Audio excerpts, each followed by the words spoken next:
Hey there, and welcome to Series 3 of the Figuring Things Out podcast. I'm your host, Will Brown. Our third series explores the topic of creativity. What exactly is it? How does one curate it, make time for it, or even sustain it? Can you teach creativity? Are we born creative? How to get out of your own way? And much, much more.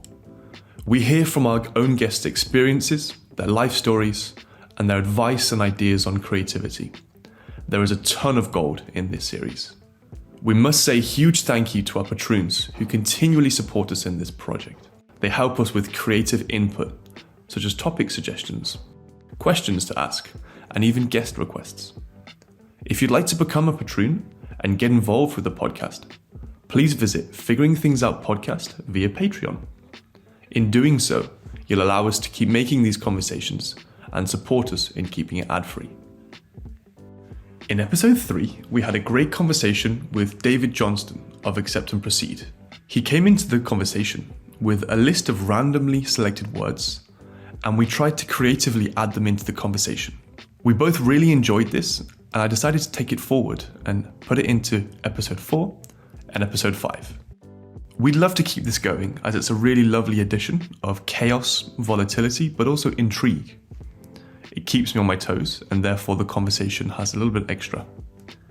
Please let us know in the comments if you like or dislike this, and if you have any more ideas. Thanks for listening, and now, on to today's guest. Enjoy the conversation.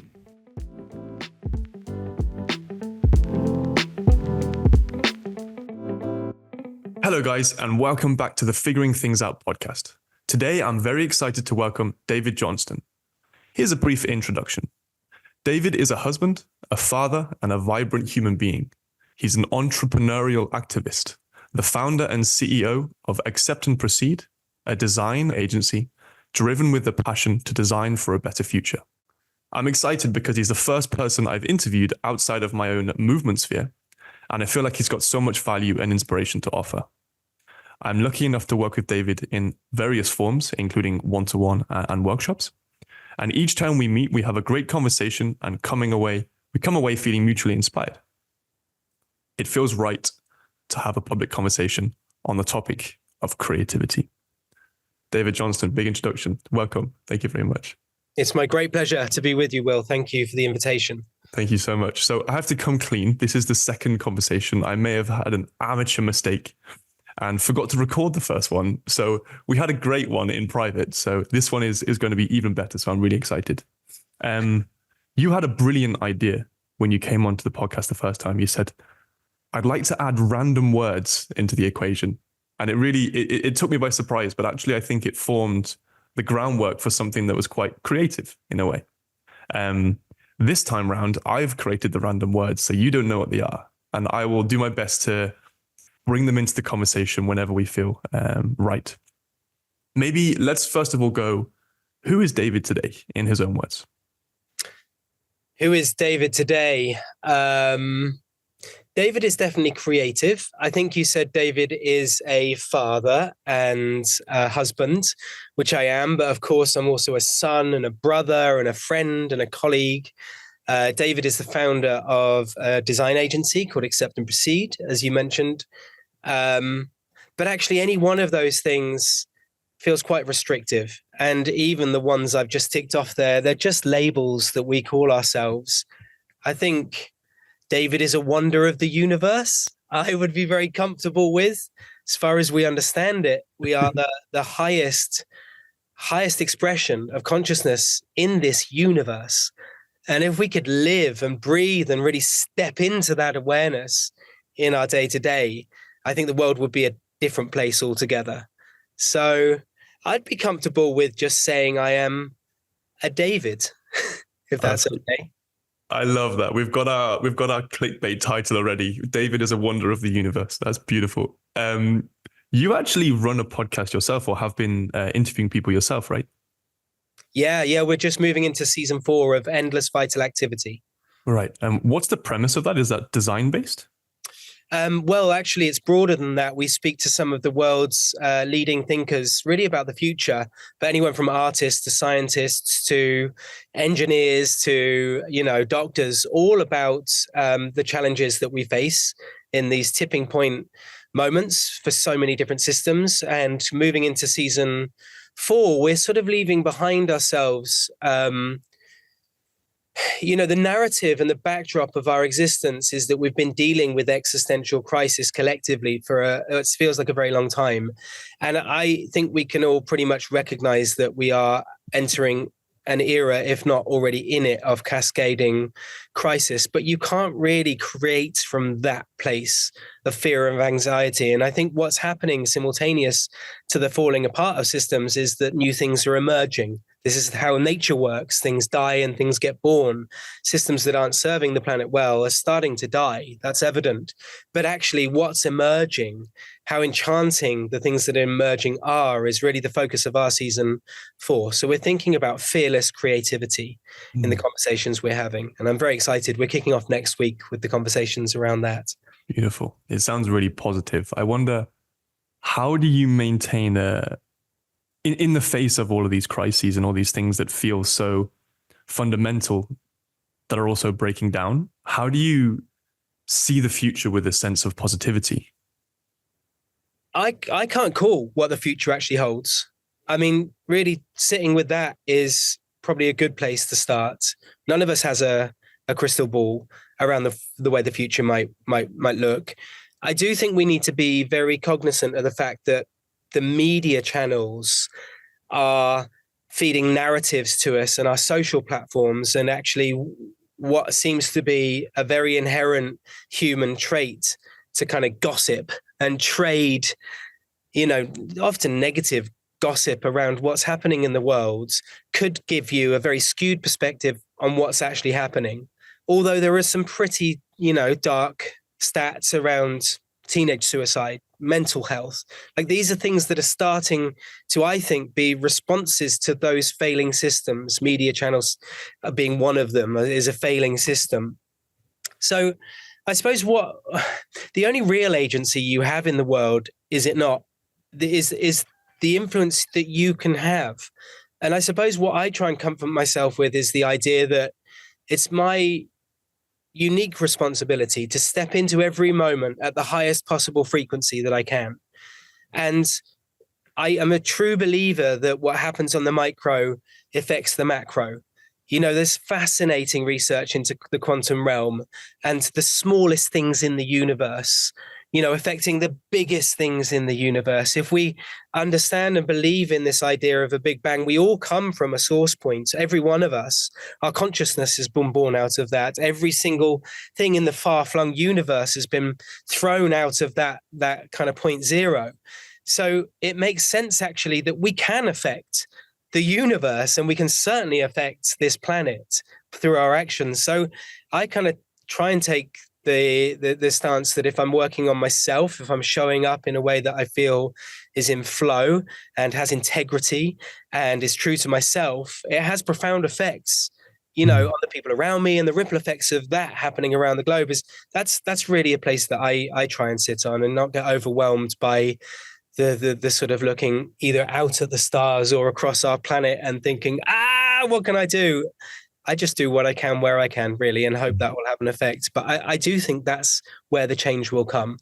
Billions of people all doing that collectively just changes the game immediately. Yeah. I think what you touch on there is this idea of the meaning crisis, right? Of the stats saying one thing, that there's no more war and there's no more disease, and all the numbers say that the averages are going really well and they're trending positively. But then we have rates of teenage suicide, for example, skyrocketing. And I think this is in response to this idea of, well, if we're doing so well, why are we not feeling good about ourselves or in ourselves and with each other? And I feel like a lot of that is within how we interact with each other. And something that you're working with right now is a project called We Don't Know What This Is. And I feel like this is, in a way, a response to that. It's in a way, from what I understand, is a community project. Can you explain what's going on? What a beautiful way to phrase it. I've never thought of it as a community project, but that's exactly what it is. Um, I suppose there was two parts to what you said, and I want to unpack both of them. I think this generation looks to the future, and it's the first time in a very long time that they could maybe say it's not going to be as good for me as it was for you. And in fact, what we're thinking about is generation. You go forward 8 generations, as indigenous communities like to do, thinking about their actions now and the effect on 8 generations time. But 8 generations from now could be pretty stark. It could be very, very dark. But equally, I have lived my life with various points of dismay, really. It's been, for me, 46 years of losing faith in so much. And now, in a way, because it's so necessary that things fall apart, I see that the emergence of something new is really the story I will tell to my children. Like, they are at this tipping point of humanity, but is it a rebirth of humanity? And if so, how fucking exciting is that? Like, what other point in history would you wish to be alive than this moment where there's everything to play for? The potential of this moment is huge. But yes, step into that with joy, because being alive is joyful. Our natural state, I believe, is as creative, joyful entities of the universe. And I think living in that place will mean that we have a brighter future, and that you have a brighter future, because you are working as part of the emergence of a new society of humankind that doesn't have those flawed systems that I went all the way through my teen years thinking, what is going on? Why are we running our countries like this? Why are we eating like this? Why are families seemingly so dysfunctional and uncaring? Are there new ways to do all of these things? Like, this is the moment to really think about the new ways of doing things and ask, have we been doing it right? But we don't know what this is. I suppose I've always been really interested in Eastern philosophy, and I think the world view of Western, and in fact, this is so inherent in even our language. So in many Eastern languages, for example, you might look at something like a tree, and you say that the tree is expressing as tree or made of tree, but you don't say it's an individual tree. We think of a tree as an individual entity, almost like it might be called Will, or, I can go and give it a hug, or I can like hang off it or whatever. But of course, in an entangled worldview, in an emergent universe, these are all just expressions, non-separate. And I've always really, really loved the idea of the Eastern worldview that allows us to see ourselves as entangled in a oneness of everything, non-dualist. And the Western worldview is really productive, but it sees a sort of horizon point that you're working towards, and that will be better than where you are right now. That's basically what capitalism is based on, and the way that Western society is organized. And because that is untrue, that is why these systems are all falling apart around us. Now, we don't know what this is a kind of acceptance that we don't really know what the end point is. We don't know. There's a spectrum, a futures cone, if you like, that you could step into many different potential futures. So which one are you going to choose right now? And that is a very, very powerful place to operate from as a human being. So just to say we don't know what it is a very, very empowering statement. But actually, I must admit, that is a name that was given to sunrise gatherings by my friend Tom, or Thomas, as he's known, Thomas Sharp, who's a fantastic poet and creator and collaborator and dear friend of mine. And I told him probably over a year ago, maybe even it would have been probably November 2022, that I had in a feverish state. I had COVID and I was in a feverish state, and I had a vision of people gathering on Hackney Marshes in a very specific point and watching the sunrise. And it was just a dream, really. It was just a fevery dream. And he said, you have to make this happen. And I said, really? And he was like, let's get together and talk about this, but I think it's meant to happen.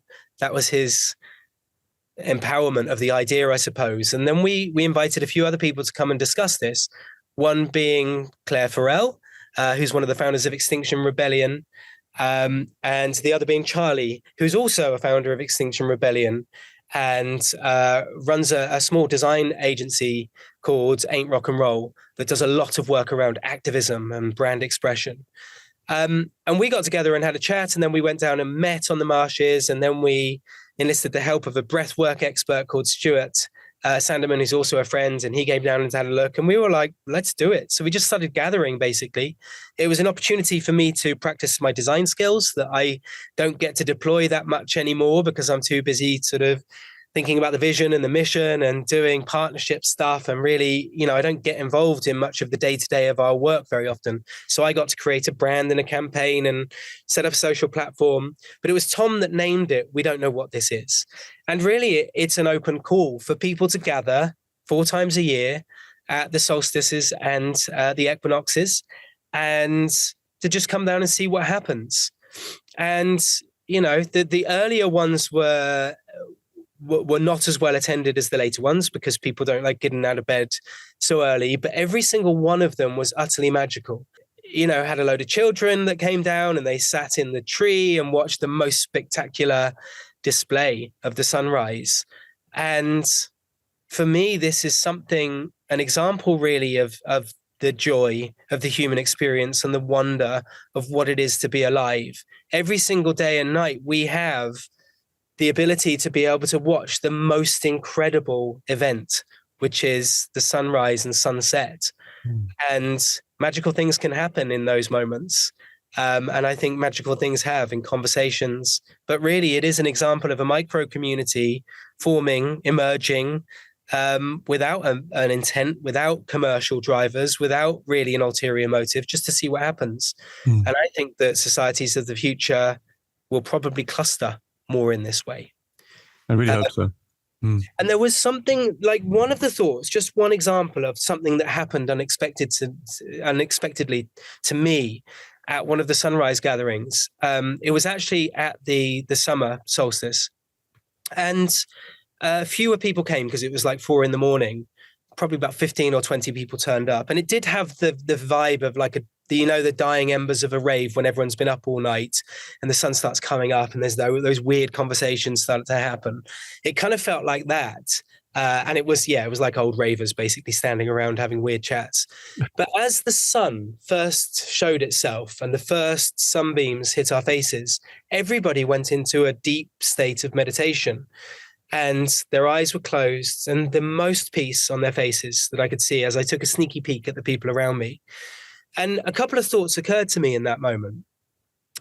One was that the dawn chorus that I could hear in the distance isn't something that just happens at, sunrise on Hackney Marshes for 15 or 20 minutes. It's something that is eternal. It's been eternal throughout the history of our planet. This wave that's going around the planet constantly right now is waking up every single creepy crawly with a voice, is like raving as the sunshine rises and has been eternally.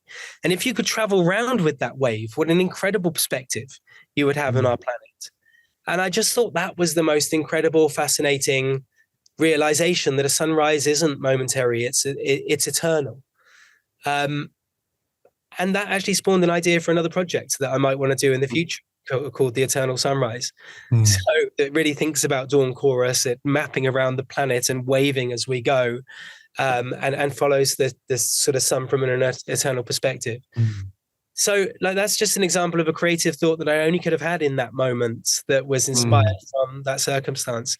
Many other people would have had other ideas and other thoughts. So it is a community initiative. It's also a creative endeavor. And I think it is an exploration in emergence. This is the curious thing I find in creativity, is that it's not necessarily a pragmatic thing. It's almost like the more you daydream and the more you give space to be creative, things emerge. And these kind of seemingly disparate ideas that you've experienced or experiences that you've had come together. You then form this new entity and that becomes a creative act. Does that make sense? Completely. I think it's so interesting because it's so almost anti-creative to try too hard, which is so against the let's call it capitalist narrative of infinite progression and the horizon you spoke about. I think it's such a fickle conversation to have, is how do you embrace creativity and push your creativity forwards, knowing that trying too hard is not going to help? Do you have any processes or ideas within your own design work that help you to harness creativity in a way that still means you get stuff done?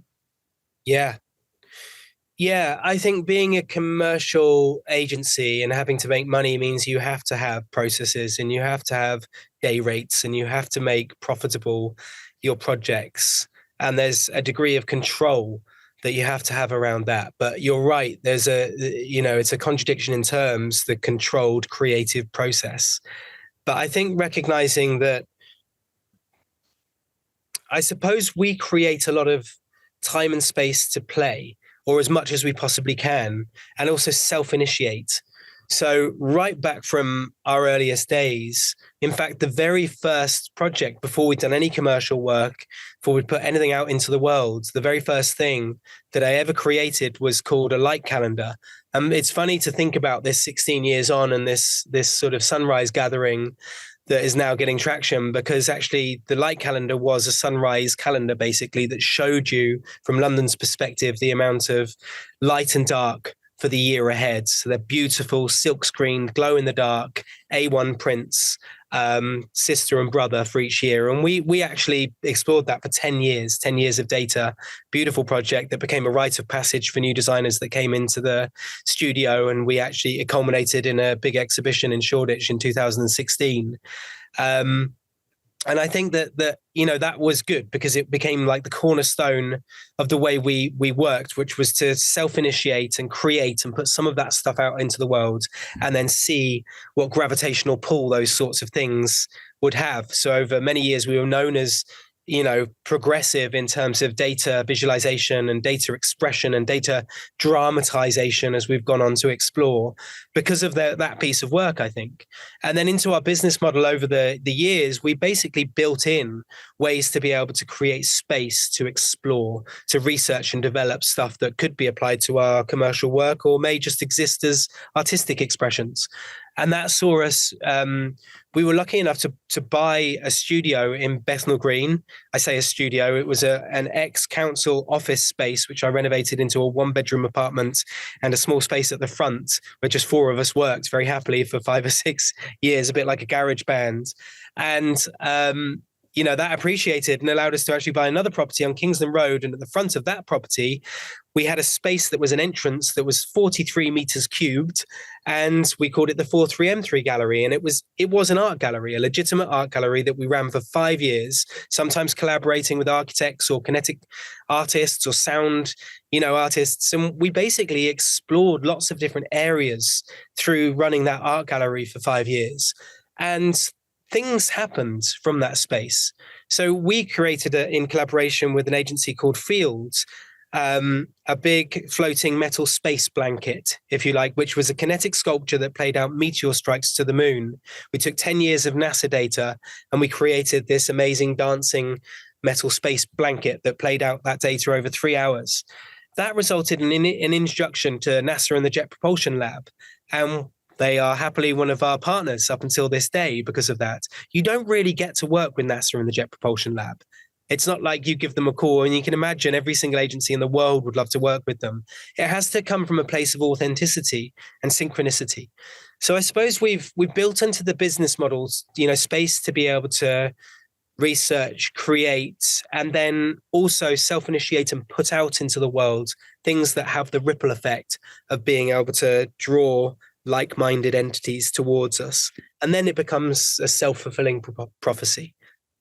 How do you go about deciding on a topic or a project? Because it feels to me that you're very positive. You lack cynicism in a really nice way. You just go, yes, I'm into this. Let's try. I'm open to the experience. How do you, or do you not, choose the direction? Does it just occur and then you don't bother to think about the end point? Or is there some master plan? It's funny, like when we ran that art gallery for 5 years, I remember quite a few people from other agencies saying, oh, you're so strategic, this is super smart what you've done, but it wasn't that. It was never that. You can obviously look back on a piece of work or a body of work even, and you can join the dots. I often find great creators, I'm not counting myself as one of those necessarily, but when I look at, say, a body of work of someone like David Bowie, or I don't know, brilliant people that you look back on their work and you're like, oh, wow. Like in the context of a chronology of really powerful work, it all makes sense, but they didn't really know they were doing that at the time. Bowie was just like a trailblazing creative force of nature that was just channeling, like just creating through, it felt right, do it, instinctive. He's an artist, a total artist. And I think the great creators are like that. And while I'm not one of those, I'm not an artist, I do try as much as possible to create from a place other than my mind and allow my instincts to drive, you know, and allow myself to do things that are unshackled sometimes by the drivers of the system, shall we say. So at any one time, I've got things going on within the system. Accept and Proceed is one of those, although I think that it is trying to change the system from within the system. That is really our intention. But then outside of the system, you know, I've got sunrise gatherings going on, or I've got even the podcast. These are things that are percolating. And over time, if they percolate enough and then they get thrown into the system, that's when it all like goes off like a Catherine wheel. That's where I've seen people experiment and suddenly something has the capacity to compound grow because it's been able to incubate outside of a system, suddenly gets entangled in a system, and off it goes. It's incredible. But I do think that so my personal drive has tried to be quite instinctive and channeling from a place that feels right, and trusting that I've picked up enough strategy over the years to be able to allow my instinct to drive the right kind of path forward. But that's not the way with Accept and Proceed. Accept and Proceed used to create more in that way. And it wasn't just down to me. It never has been. Like, this is a collection of people. You know, a company isn't a company, it's a collection of people. and I think you've got to remember that, you know, it's a real world. We're real people. Let's get real. But I think that Accept and Proceed over time has seen a massive potential in the area that it's worked in, of brand, the application of brand, the relationship between brand and business, and the detrimental effects that all of that has had really over the last 50 years or so, but increasingly so, you know, the powers of behavior change, the dark art of being able to literally, you know, make people behave in a certain way, that comes with a major responsibility now. So Accept and Proceed is really thinking about how that dark art, how that powerful mechanic of desire can actually be used to be able to move the conversation forward and actually have positive impact in the world. So we have a vision of a world that we would think humans are deserving of in the future. And then we are able to gauge what work we will and won't do and how we will and won't do it in alignment with an impact strategy that goes along with our business strategy and our creative strategy.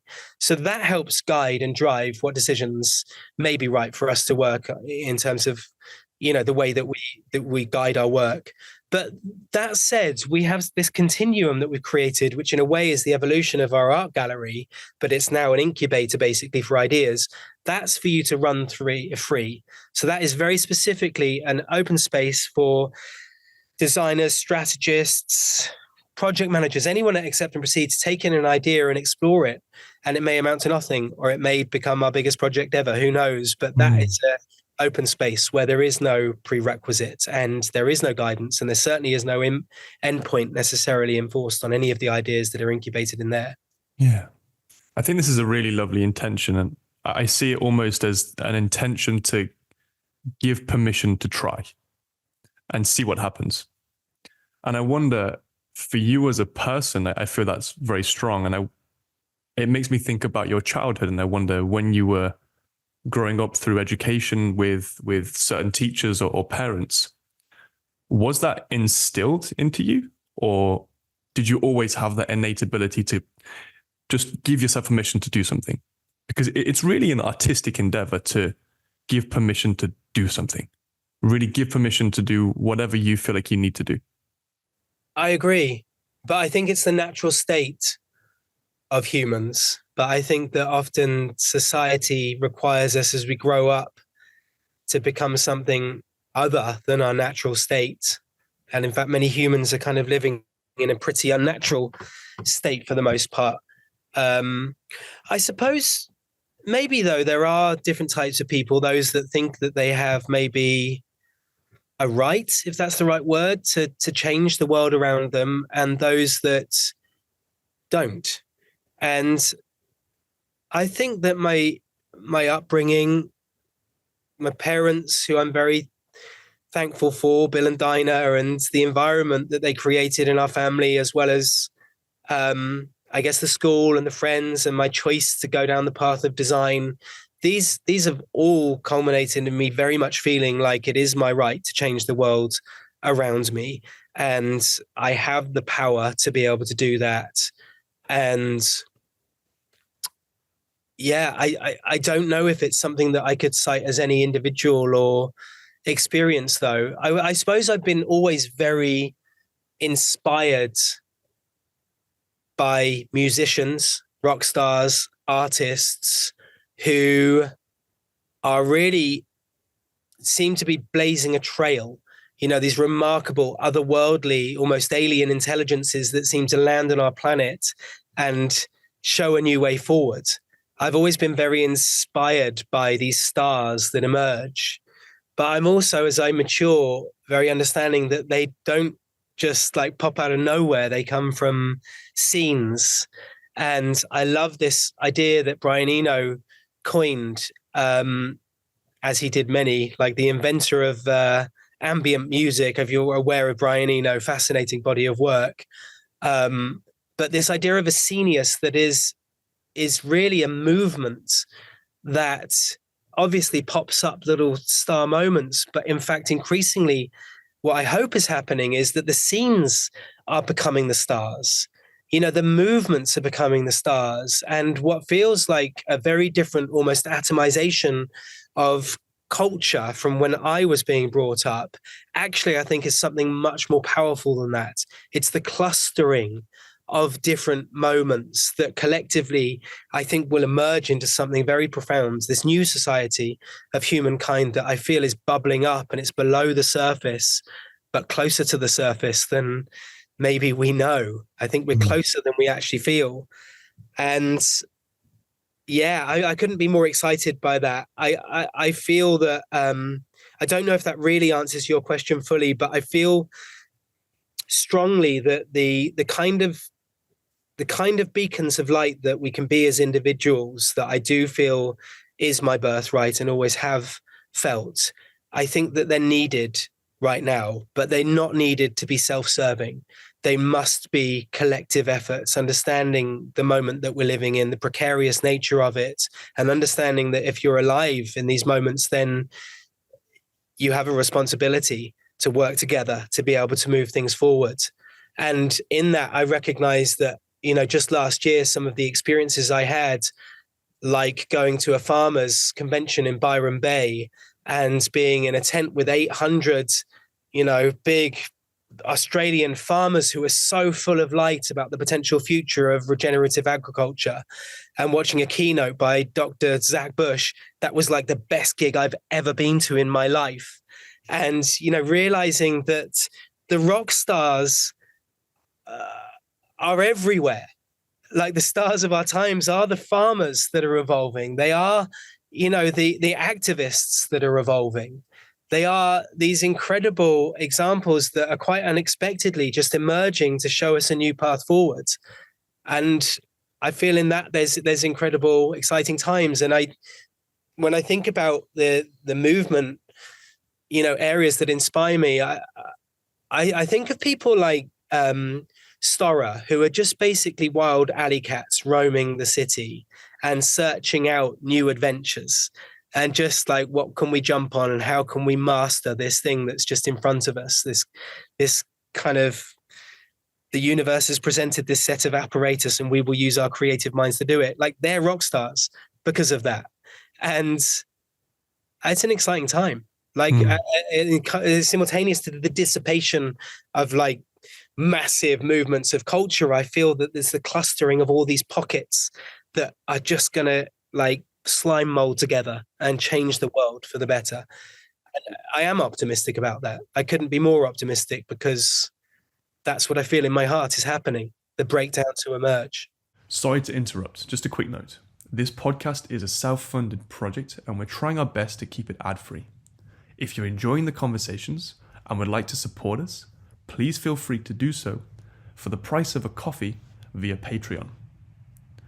You can also share it with your friends as it really helps us to grow. For any coaching, courses and event offers, please visit our website www.figuringthingsout.com. For now, back to the podcast. I think we were talking about AI briefly. It felt like I was having a lot of conversations around AI at that time. And there's the most amazing advert by On Running down on Hackney Road at the moment. It's actually painted, like spray painted in paint on the wall. And it's got two runners at the end of a run hugging. And it says, AI can't generate this. And I just thought, fuck, that's so good. I really, really love it. Well done, On Running.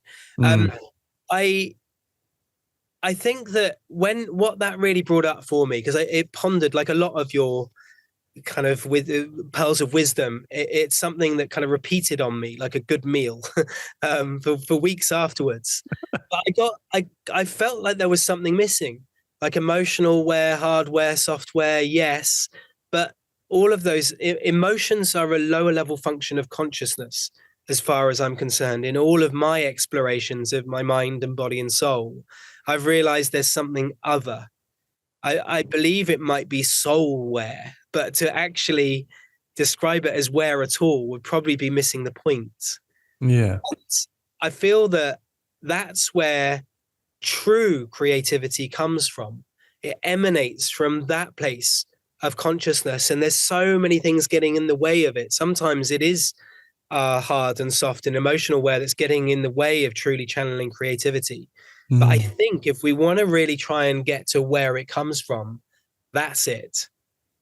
It's above all of those things or outside of all of those things. Yeah, I think what you said prior about your ability to give permission to do and that intent to resonate on a higher frequency. You said quite early on in the conversation that you really see it as your opportunity and your birthright almost to meet everything and greet everything with a high frequency in a way that encompasses everything, because that then resonates and fluctuates on. It feels like. Yeah.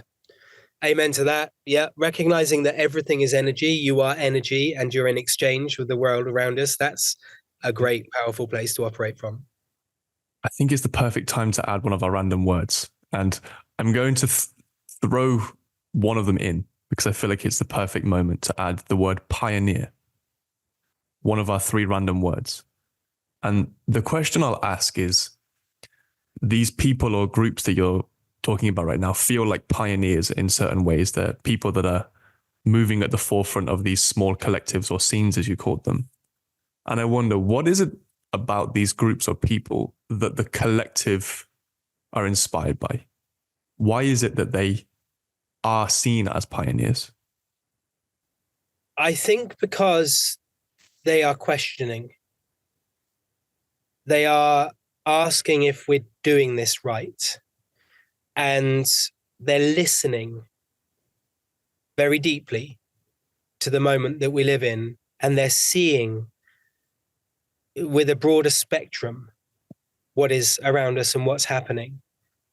I feel like the consciousness of certain people is widening, and that these groups and both individuals and collectives are awakening. They are evolving their consciousness.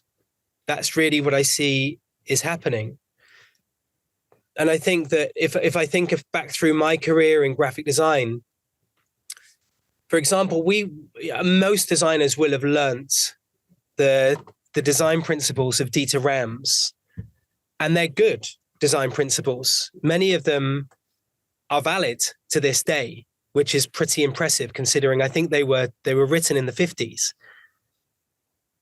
some of them were not written with a worldview of finite resource. So the context is everything. The context is changing. As our awareness of finite resource changes, then the rules that we design by or might apply to our creativity, the themes at least, the principles and drivers will change along with them. So, for example, one of the design principles of Dieter Rams is as little design as possible.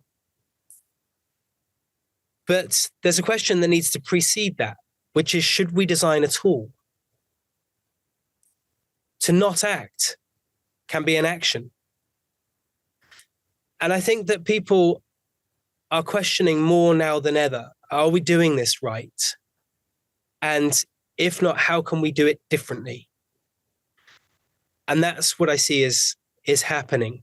People that aren't willing to just accept the status quo and live within the systems that they always knew were wrong and are not making people happy.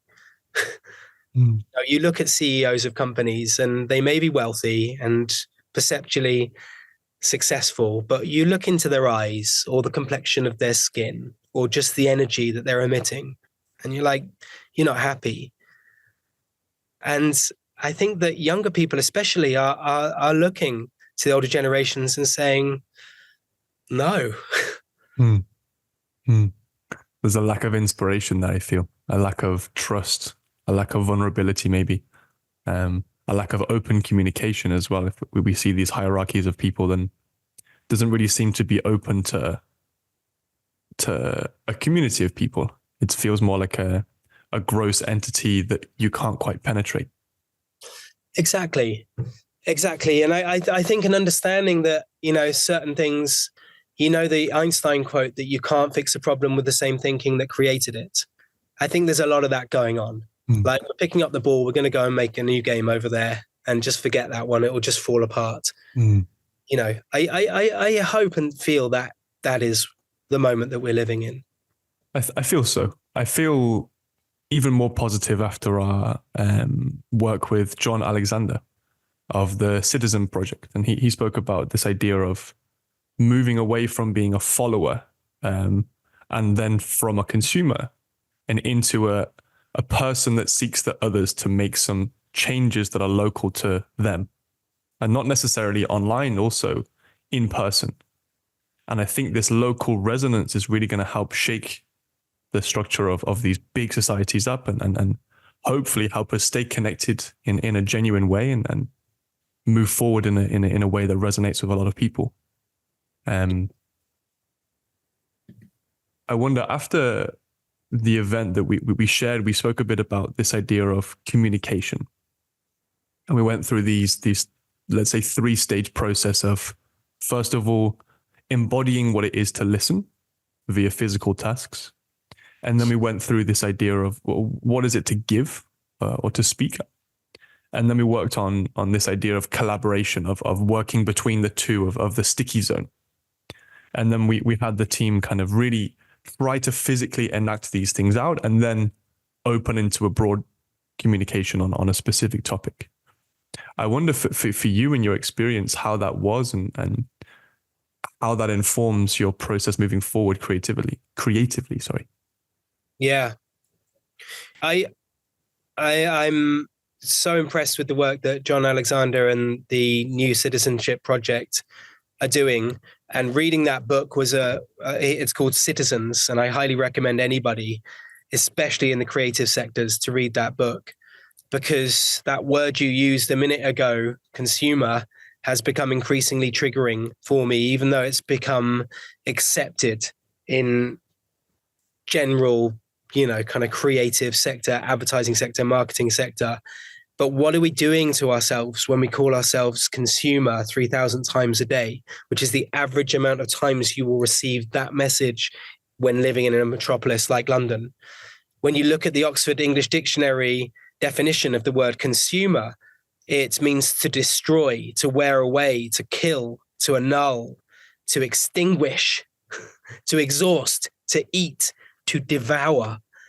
Ouch. This is so brutal. Like, why would we label ourselves in this way? So what John and NCP are really doing is asking ourselves,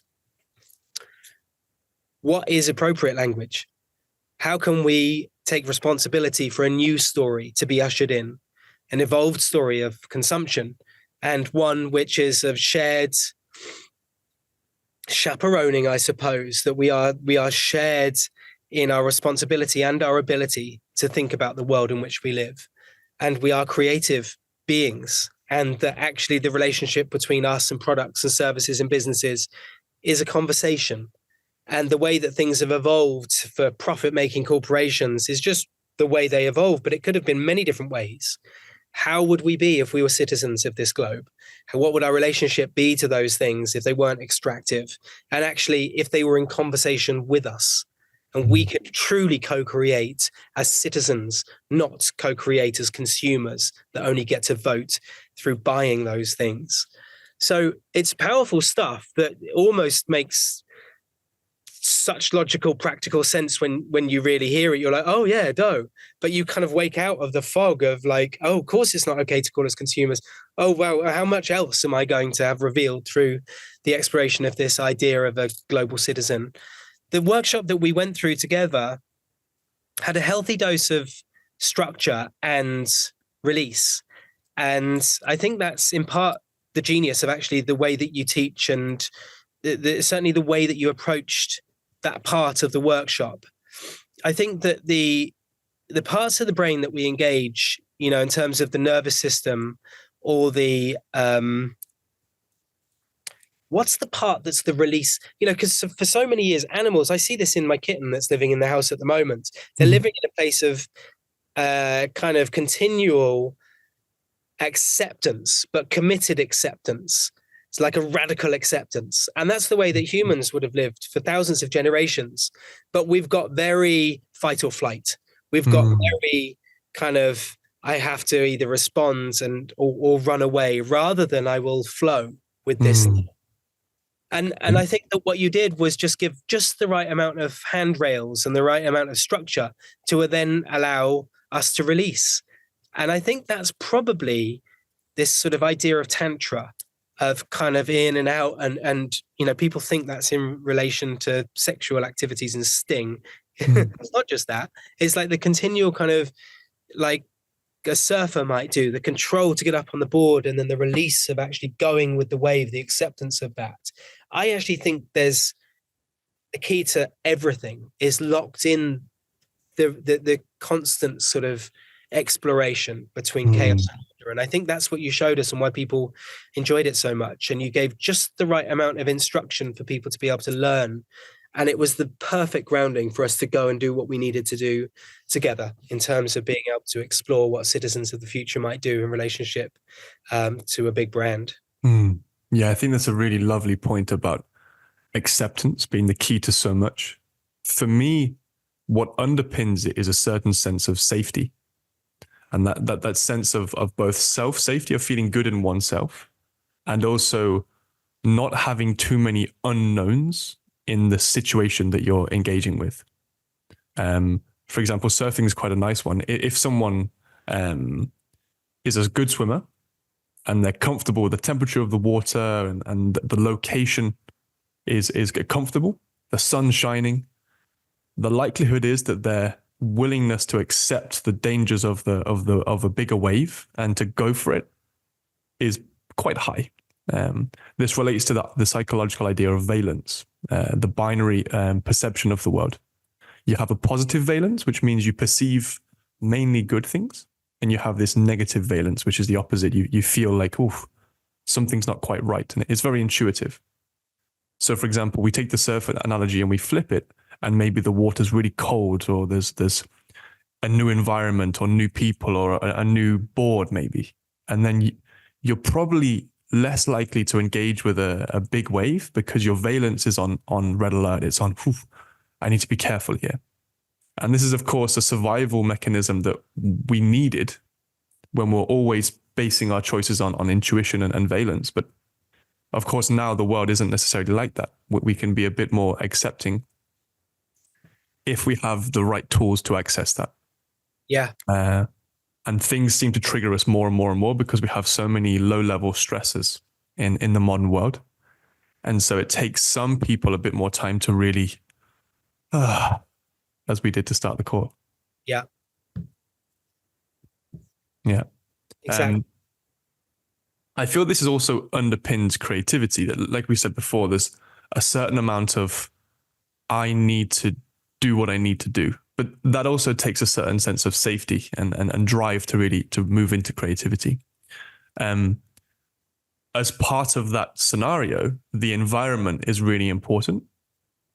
And I've been to your office a couple of times now, and I see that there's really lovely environments for your team to work with. You have this outdoor environment, a more open downstairs office, a more professional, let's say, pragmatic room, as you spoke about, that let's call it the freedom room upstairs, and then the more classic kind of office. Can you explain a bit more the thoughts behind them and how that supports your team's creativity? Yeah. Yeah, it's lovely to hear you describe it that way.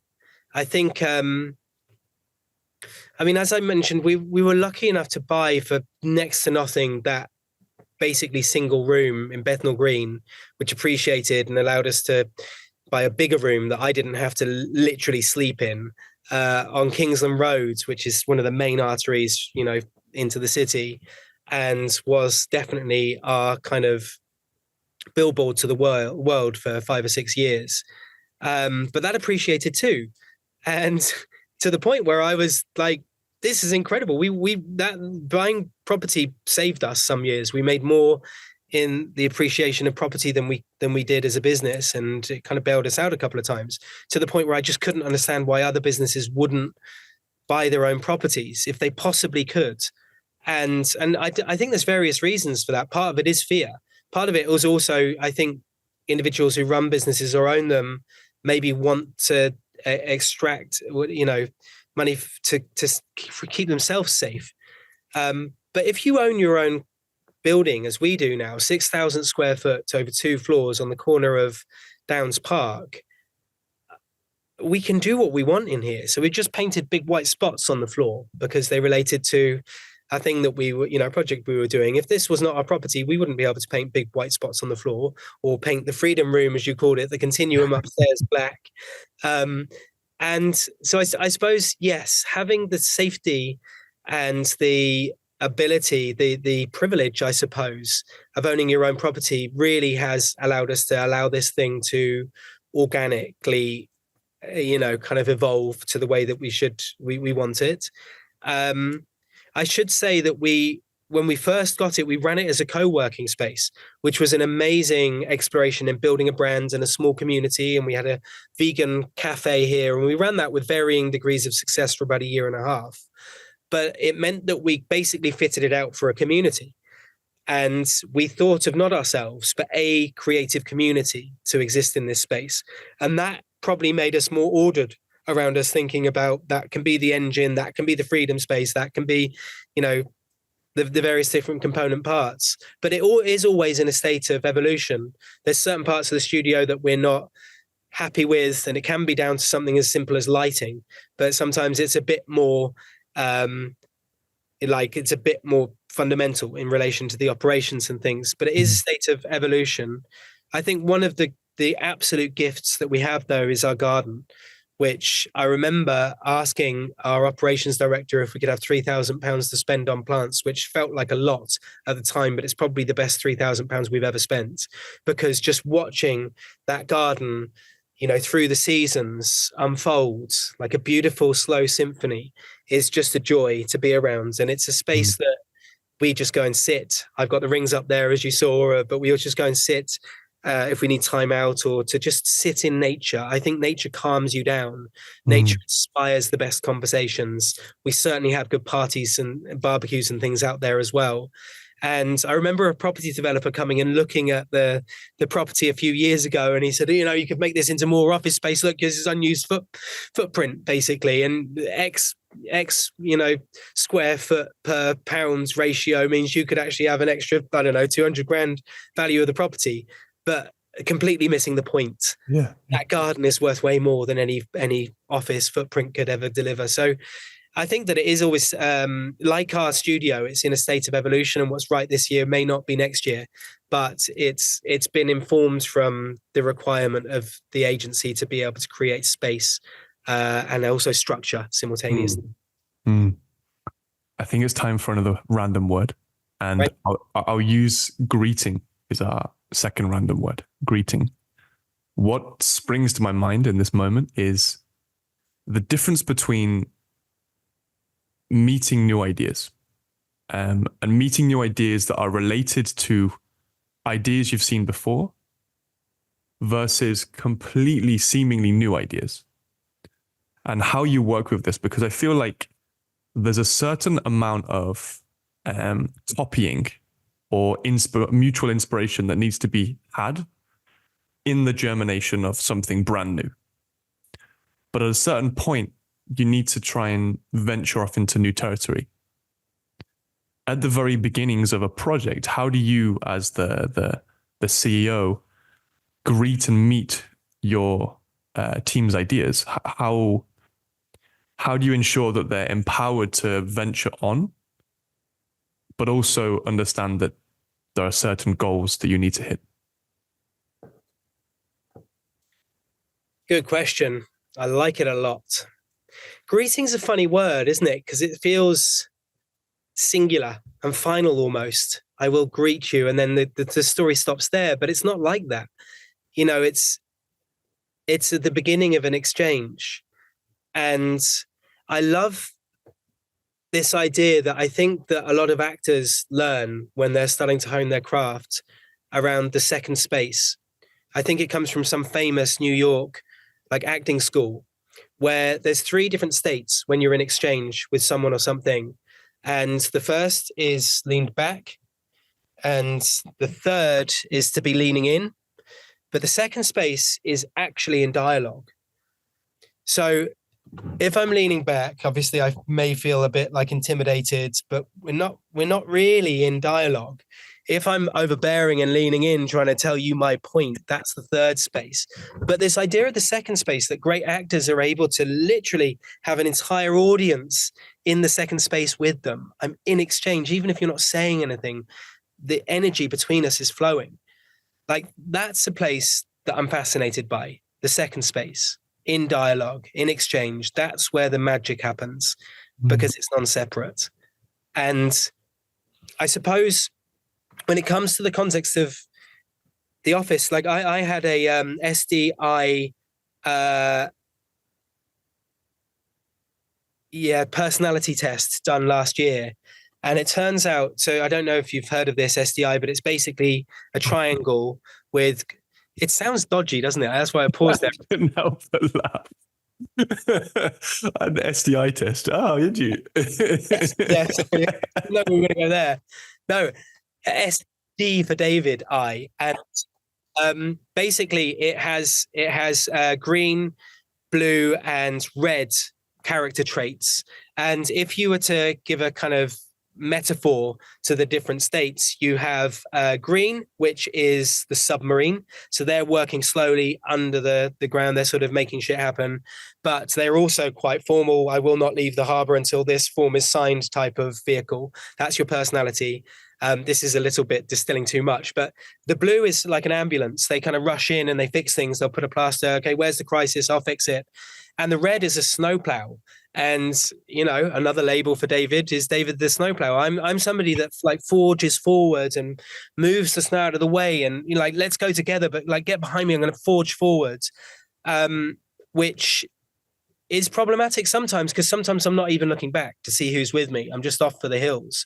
So this awareness about my personality trait has allowed me to recognize others with different personalities and think about how the snowplow can be beneficial, but also how it's not sometimes.